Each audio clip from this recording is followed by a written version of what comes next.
Hello बेटा, आज की क्लास में अपन पढ़ने वाले ऑबो तो हमने क्लियर कर लिया था, तो आज पॉली एक्सक्लूजन पढ़ेंगे और हुंस रूल क्लियर करेंगे। ठीक है, मुझे लगता है कि ऑबो प्रिंसिपल में अभी किसी को प्रॉब्लम होनी नहीं चाहिए। मैंने तुम्हें लास्ट टाइम पे एक्सेप्शन भी बताए थे कॉपर और क्रोमियम के अंदर, और पूरा एक की बना रखी है शॉर्ट ट्रिक है वो, कि उसके अंदर जितने भी एलिमेंट्स आने वाले हैं बेटा वो सबके सब क्या रहेंगे, एक्सेप्शन रहेंगे। तो उम्मीद करता हूँ वहाँ तक सभी को समझ आ गया होगा। और बेटा तुमने वो प्रैक्टिस करनी है कंटिन्यू, ठीक है, क्योंकि जैसे ही आगे की क्लासेस में तुम देखोगे ये काफ़ी ज़्यादा इंपॉर्टेंट होने वाला है। बार बार दो तीन चीज़ पूछेंगी, वैलेंस शेल के इलेक्ट्रॉन्स बताइए, या इलेक्ट्रॉनिक कॉन्फ़िगरेशन इसका क्या है, लास्ट शेल में कितने इलेक्ट्रॉन है, ठीक है, पेनल्टीमेट में कितने इलेक्ट्रॉन्स हैं। तो ऐसे छोटे छोटे क्वेश्चन बनते हैं यहाँ से। ठीक है, आज हम पढ़ने वाले हैं पाउली एक्सक्लूजन। क्या पढ़ेंगे? एक साइंटिस्ट था पाउली, इसने एक एक्सक्लूजन दिया था जिसको हम पढ़ने वाले हैं आज। ठीक है, सिंपल सा है, थोड़े समझने की ट्राई करना। सपोज ये एक एटम है, ये क्या है, इसके ऑर्बिट्स हैं। ठीक है, हमने बोला के एल एम एन, ये के है, then L M and N. इसको हम क्या बोलते हैं? न्यूक्लियस बोलते हैं। यहाँ तक तो कुछ दिक्कत आनी नहीं चाहिए क्योंकि हम ये सब चीज़ कवर कर चुके हैं। ठीक है, अब के के अंदर क्या रहता है बेटा? एस रहता है। के की अगर बात करोगे, के में क्या परसेंट रहता है?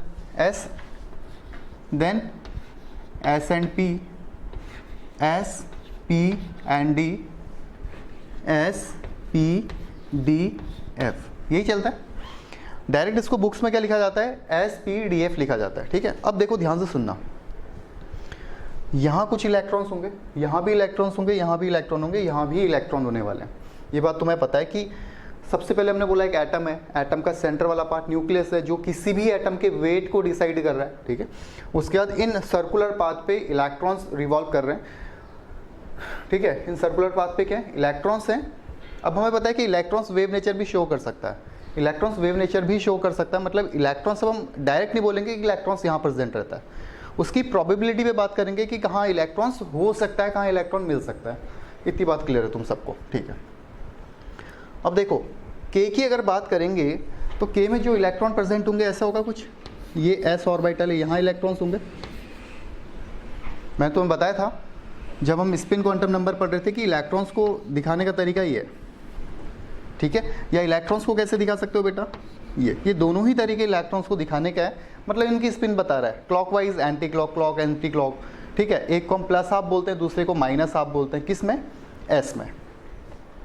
अब पाउली एक्सक्लूजन बेटा तभी समझ आएगा, केवल उसी स्टूडेंट्स को समझ आएगा जिसको क्वांटम नंबर एकदम क्लियर है। ठीक है, तो अगर क्वांटम क्लियर नहीं है तो मैं वापस से बोलूँगा कि क्वांटम को देखो, उसके बाद पाउली में आना। ठीक है, छोटा सा है बट क्वांटम क्लियर होना बहुत ज़्यादा ज़रूरी है।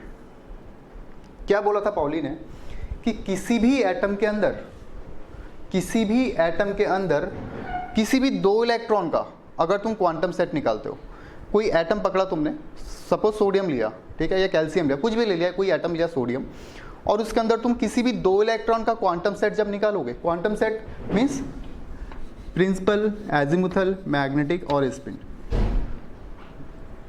किसी भी एटम के अंदर अगर तुम दो इलेक्ट्रॉन का क्वांटम सेट निकालोगे NLMS, तो ये दोनों इलेक्ट्रॉन का क्वांटम सेट कभी भी सेम नहीं हो सकता है। वापस सुनना, क्या बोला? किसी भी एटम के अंदर अगर हम दो इलेक्ट्रॉन का क्वांटम सेट निकालते हैं, एक इलेक्ट्रॉन तुमने यहाँ से लिया, दूसरा ये लिया, दोनों को कंपेयर कर रहे हो, एक के का लिया, एक एन का लिया, एक के लिया, एक एम लिया, या दोनों एम ले लिए, या दोनों एन ले लिए। ठीक है, किसी भी दो इलेक्ट्रॉन का अगर तुम क्वांटम सेट चेक कर रहे हो, ये वैल्यूज निकाल रहे हो N, L, M और S की, तो ये वैल्यूज कभी भी सेम नहीं होने वाली है। क्लियर है? ये वैल्यू कभी भी सेम नहीं होंगी। किसने बता रखा है? पाउली ने बता रखा है। कैसे? देखो, सपोज इसके लिए निकालते हैं, इसको हम क्या बोल रहे हैं? एनर्जी लेवल 1, ये क्या है 2, ये क्या है 3, देन 4। इतनी बात क्लियर है? अच्छे से समझ आ रहा है जो मैं बता रहा हूँ तुम्हें? ये एटम बना रखा है, ये शेल्स बना रखे हैं, सब शेल्स बना रखे हैं। तो जो पहला इलेक्ट्रॉन प्रेजेंट होगा किसके अंदर होगा? के शेल के अंदर।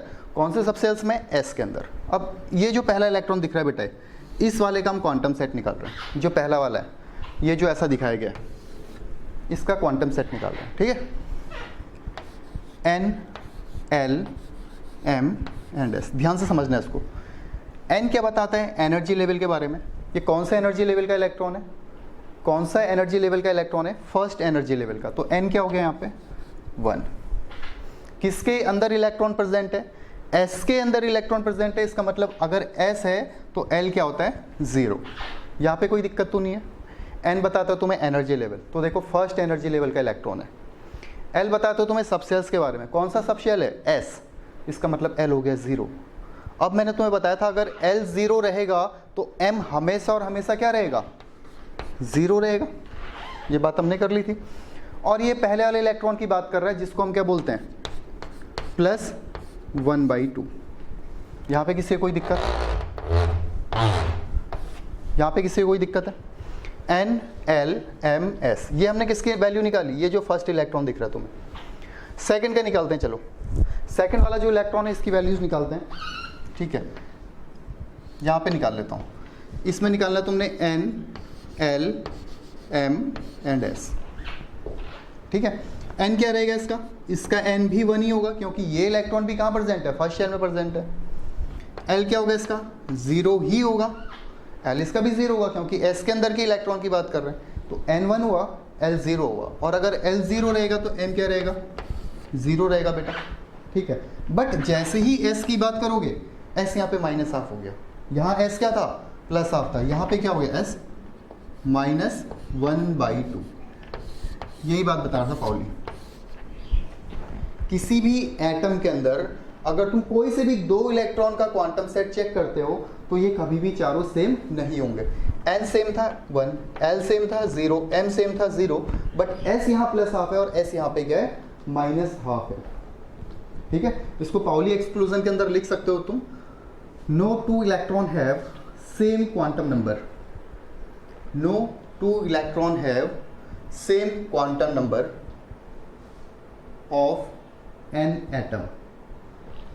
No 2 electron have same quantum number या same quantum set of an atom। मतलब 2 इलेक्ट्रॉन का क्वांटम सेट कभी भी सेम नहीं होगा। चलो किसी और को चेक करते हैं एक बार। ये बात समझ आ गई? नोट भी कर लिए, ठीक है। हटाओ इसे।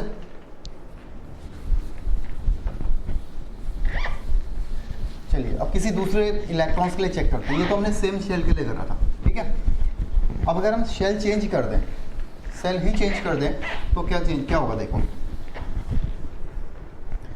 ये एक एटम है, ठीक है। यह है इसका फर्स्ट शेल, यह है सेकंड, यह है थर्ड, ठीक है,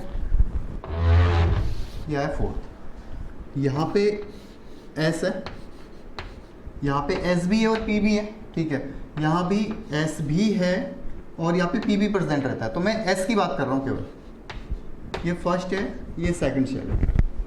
अब हमने इनके लिए क्वांटम सेट निकालना है, इसका पहला इलेक्ट्रॉन और इसका पहला इलेक्ट्रॉन, ठीक है। तो N क्या रहेगा बेटा? N = 1। L क्या रहेगा? फटाफट से आंसर करो। S है तो 0, M क्या रहेगा? L 0 तो M 0, और S क्या है इसका? +½ ये पहले इलेक्ट्रॉन का क्वांटम सेट निकला। इसके लिए देखते हैं, यहाँ N क्या होगा? एनर्जी लेवल ही चेंज हो गया बेटा। एनर्जी लेवल क्या हो गया? 2 हो गया। अब यहाँ पे N1 था, यहाँ पे N क्या होगा? 2, मतलब यहीं पे चेंज हो गया, N2। L क्या होगा? S का इलेक्ट्रॉन है तो L क्या रहेगा? 0। M क्या होगा?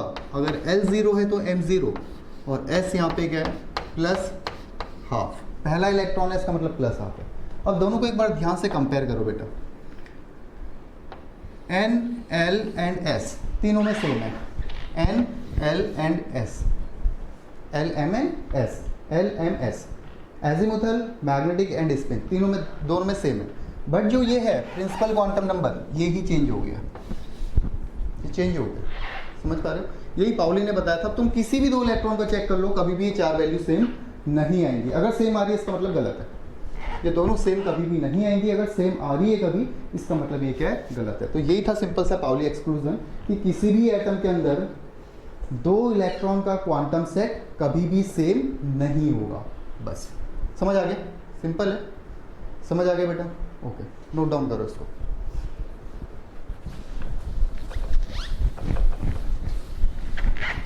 नेक्स्ट वन आता है तुम्हारा हुन्स रूल।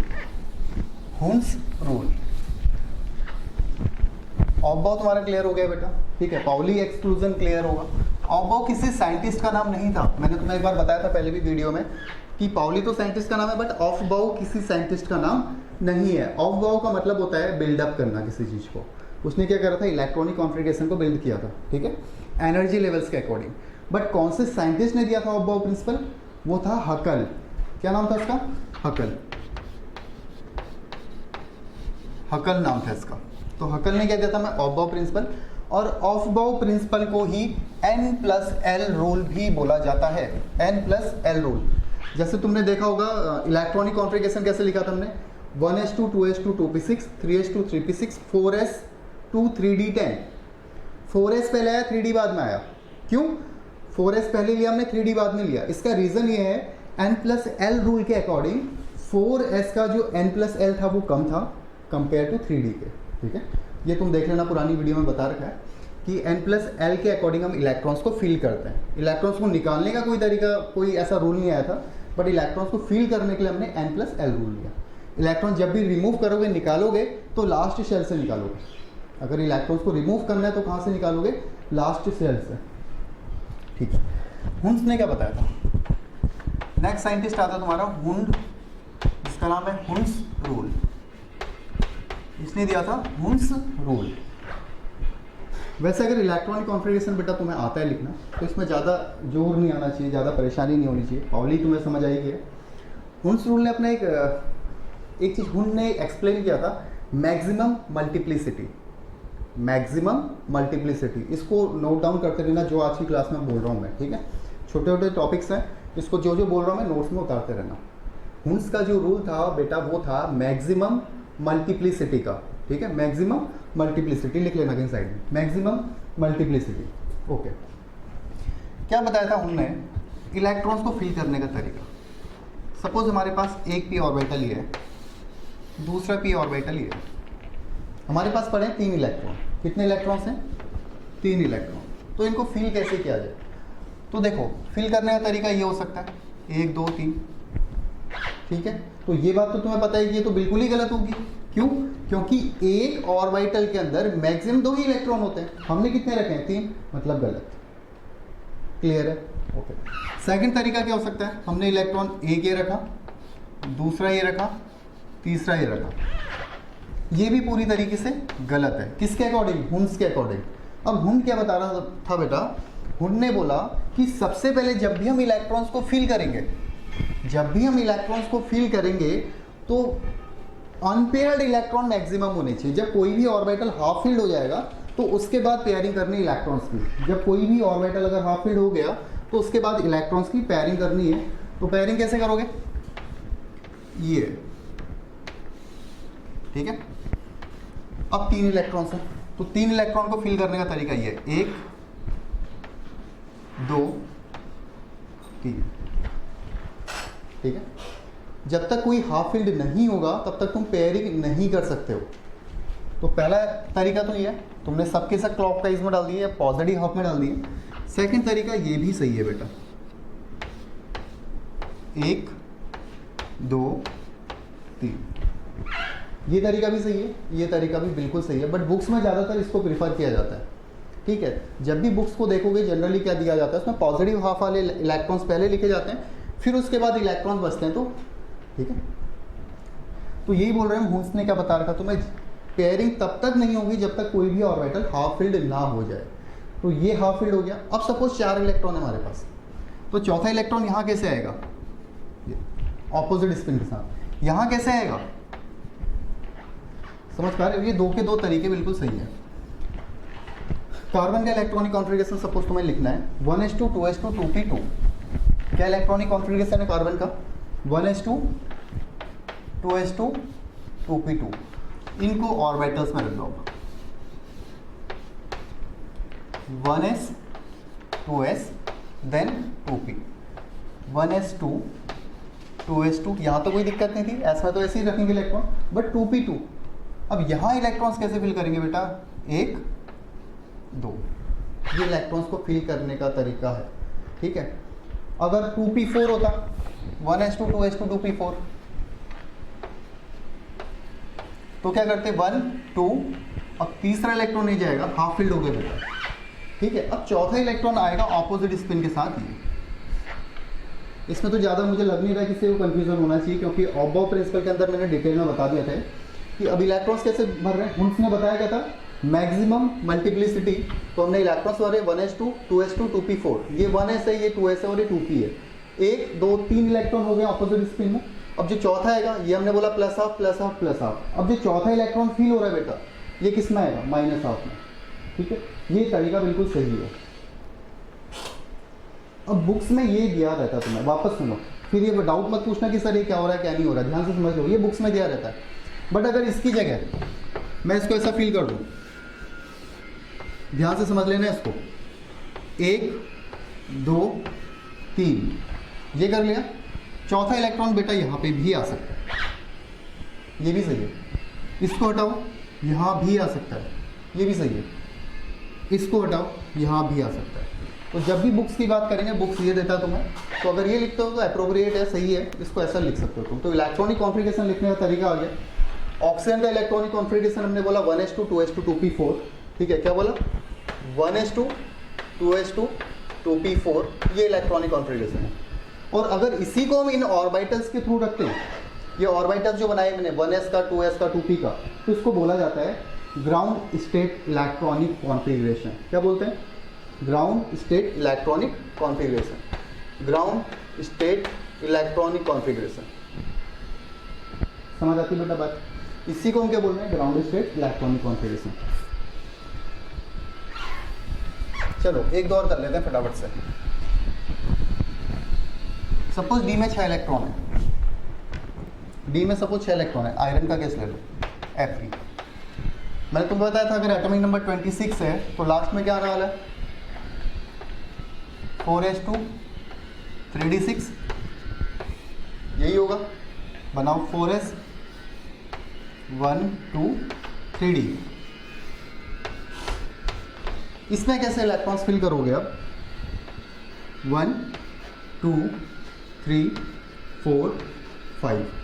अब जो इलेक्ट्रॉन बचा बेटा यहाँ पे आएगा 6, मतलब पहले हाफ फील्ड हो गए, देन ये इलेक्ट्रॉन आ रखा ऑपोजिट स्पिन के साथ, इसको क्या हो गया 2p6, सॉरी 3d, ये है 4s। लिख लोगे इलेक्ट्रॉनिक कॉन्फ़िगरेशन किसी का भी, अगर तुमसे बोला ग्राउंड स्टेट में लिखो, लिख लोगे। सिंपल है, पहले हाफ फील्ड कर देना, उसके बाद जैसे ही हाफ फील्ड कंप्लीट होता है तो फर्स्ट में आ जाना, पेयरिंग करना स्टार्ट करना। और जब भी पेयरिंग करोगे इलेक्ट्रॉन की स्पिन चेंज होनी चाहिए। ठीक है, क्यों, क्योंकि अगर स्पिन सेम होगी, अभी पाउली बता के गया था 2 मिनट पहले, अगर स्पिन सेम होगी तो गलत हो जाएगा। अगर स्पिन दोनों की सेम होती तो गलत होएगा। दूसरा तरीका ये भी है, हमने बोला एक ऑर्बिटल के अंदर 2 इलेक्ट्रॉन रख रहे हो, यही बात कर रहे हो। अगर दोनों को ऐसे रखोगे, दोनों में कौन सा चार्ज है, नेगेटिव चार्ज है, रिपल्सन मैक्सिमम होगा यहाँ। अगर दोनों नेगेटिव चार्ज की तुमने स्पिन सेम कर दी तो रिपल्सन क्या है, मैक्सिमम है। तो इसकी हम स्पिन ही चेंज कर दे रहे हैं, एक है एक।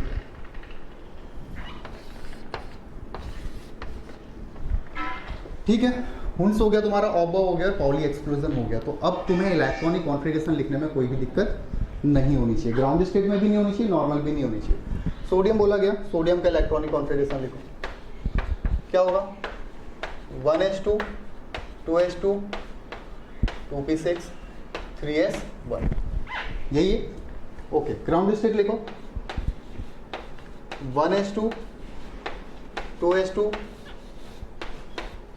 1 2 3 4 5 6 2p6 3s1, ये क्या है, ग्राउंड स्टेट इलेक्ट्रॉनिक कॉन्फ़िगरेशन है। किसने बता रखा बेटा, हुन ने। तो आज का तुम्हारा जो चैप्टर है, जो मेन पार्ट था इसका इलेक्ट्रॉनिक कॉन्फ़िगरेशन वाला, वो कंप्लीट हो चुका है। एक्सेप्शन मैंने तुम्हें बता दिया बेटा, वो पूरी की को थोड़ा प्रैक्टिस करनी पड़ेगी। ऐसा नहीं कि तुमने वीडियो देख लिया और एक ही बार में समझ आ जाएगा, ठीक है। तो उसके लिए कम से कम 2-3 बार प्रैक्टिस करो और कंटिन्यू पूरा काम आएगा। इसके बाद जब भी तुम पढ़ रहे हो, कोई सी भी केमिस्ट्री जाओगे, फिजिकल, ऑर्गेनिक या इनऑर्गेनिक, तो वहाँ पे वो हमेशा काम आएगा। इसलिए उसको 3-4 बार प्रैक्टिस में लो, ठीक है। फ्री बैठे हो घर में आजकल, तो 3-4 बार प्रैक्टिस करो।